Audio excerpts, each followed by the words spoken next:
Bienvenidos al video. Mi nombre es Javier Talace del Valle. Hoy voy a presentar un análisis del caso de corrupción del expresidente Alejandro Toledo, Odebrecht Ecoteva, relacionándolo con diversas corrientes filosóficas del derecho.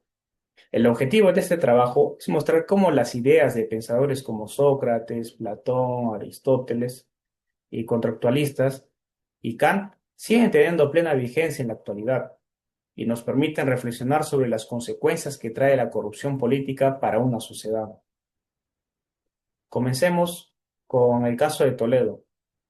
El expresidente fue investigado y condenado por recibir sobornos millonarios de la empresa Odebrecht, además de estar involucrado en el caso Coteva, que consistió en operaciones de lavado de activos a través de inversiones inmobiliarias. Lo más grave no es solo el delito en sí, sino que en su condición de máxima autoridad del país, ya que traicionó la confianza de los ciudadanos y debilitó seriamente la legitimidad de las instituciones, la corrupción en este nivel no solo afecta a lo económico, sino también lo moral, porque erosiona la relación entre el Estado y la ciudadanía. Ahora, pasando al análisis filosófico, podemos comenzar con Sócrates. Bueno, él sostenía que aunque una ley pudiera ser injusta, debía cumplirse porque garantizaba el orden social. Sin embargo, reconocía también que había una justicia superior, una universal, que debería guiar al individuo. En el caso de Toledo, se aprecia justamente lo contrario. Siendo el mismo representante de la ley, fue quien la quebrantó, priorizando sus intereses por encima del deber que tenía como gobernante. Esto demuestra una falta de compromiso con esa justicia superior que, según Sócrates, debía ser respetada en todo momento.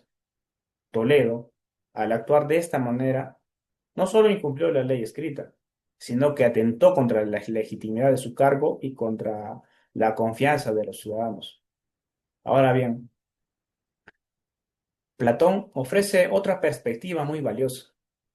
Para él, el mejor sistema político era la aristocracia, entendida como el gobierno de los mejores, es decir, de los filósofos, porque son quienes poseen la sabiduría, esa sabiduría necesaria para gobernar en beneficio de todos. Platón criticaba duramente a la democracia porque decía que se basaba en la opinión y no en la sabiduría, y que ésta, y que estaba destinada, de hecho, a degenerarse y era corrompible. Según él, la opinión es frágil y fácilmente manipulable, mientras que el conocimiento requiere esfuerzo y disciplina. Bueno, el caso de Toledo nos muestra un ejemplo de esa fragilidad democrática. Fue elegido en gran parte por su carisma y su historia personal, pero terminó actuando como un demagogo, guiado por intereses particulares. Platón, bueno, diría que Toledo careció de la sabiduría y de la orientación hacia la justicia que se esperaba de un gobernante. En lugar de gobernar como un deber moral, lo hizo como si se tratara de un privilegio para su beneficio personal. Ahora, pasemos a Aristóteles y su ética a Nicómaco. Para este filósofo, la justicia es la virtud más alta porque no solo busca el bien propio, sino también el de los demás. Distinguía entre la justicia correctiva, que se aplica en conflictos entre individuos, y la distributiva, que consistía en asignar bienes y responsabilidades según el mérito y la proporcionalidad. Bueno, Toledo, al aceptar sobornos y desviar recursos, actuó en contra de ambas formas de justicia. No buscó la igualdad ni la proporcionalidad, sino la acumulación de riqueza personal. Además, Aristóteles sostenía que la moral se desarrolla a través de la educación y la práctica, aprendiendo a diferenciar lo correcto de lo incorrecto. Un gobernante, según Aristóteles, debe ser ejemplo de virtud, mostrando templanza, prudencia y moderación.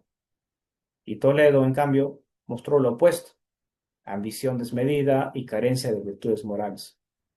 Desde la perspectiva aristotélica, su actuar fue un claro ejemplo de corrupción moral y política.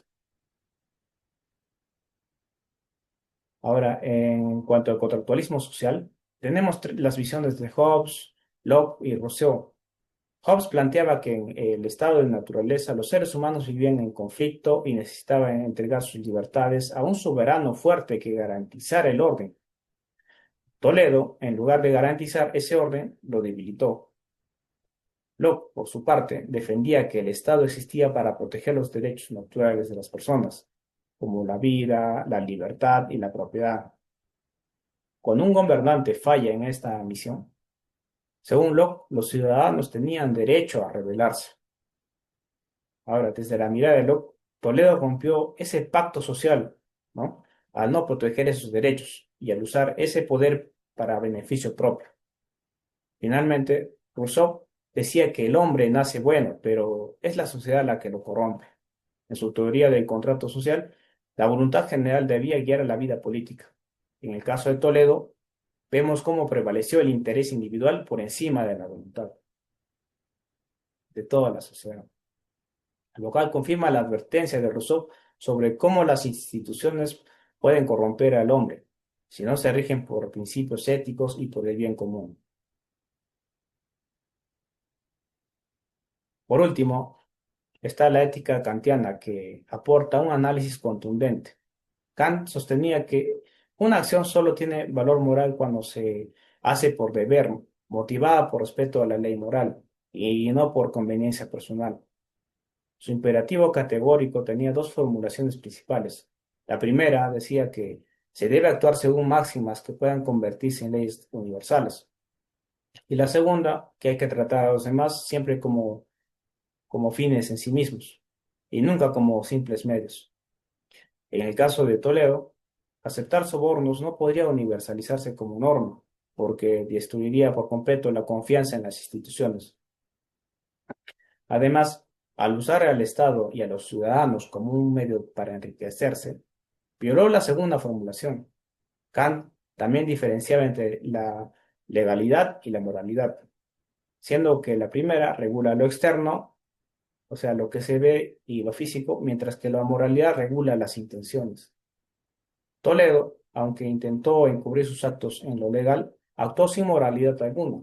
Esto refuerza la idea de que la corrupción no solo es un delito jurídico, sino un acto profundamente inmoral. En conclusión, el caso de Toledo nos muestra desde todas estas perspectivas filosóficas que la corrupción política es una de las formas más graves de injusticia. Sócrates nos enseña la importancia del respeto a la ley. Platón, la necesidad de gobernantes sabios. Aristóteles, el valor de la justicia como virtud. Los contractualistas, la fragilidad del pacto social cuando el poder se corrompe. Y Kant, el deber moral y el respeto a principios universales. Todas estas ideas coinciden en que Toledo no cumplió con su rol fundamental como presidente, traicionando la confianza ciudadana y debilitando la legitimidad del Estado. A partir de ello, se pueden dar algunas recomendaciones. Primero, fortalecer la formación ética de quienes ejercen cargos públicos, para que comprendan que gobernar no es un privilegio, sino un deber moral. Segundo, reforzar los mecanismos de transparencia y rendición de cuentas, para evitar que la corrupción quede impune. Tercero, promover instituciones sólidas e independientes, capaces de fiscalizar el poder sin interferencias. Cuarto, fomentar una cultura ciudadana crítica que no elija a líderes por carisma, sino por integridad y preparación. Y quinto, aplicar sanciones efectivas, ¿no? Y ejemplares, por supuesto, contra la corrupción, para recuperar esa confianza en el Estado. En suma, el caso de Toledo no es solo se debe visto como un escándalo político, sino como una oportunidad para reflexionar desde la filosofía sobre la importancia de lo moral, la justicia y el deber en la vida pública. Bueno, y así culmina mi presentación. Hasta luego. Hasta la próxima.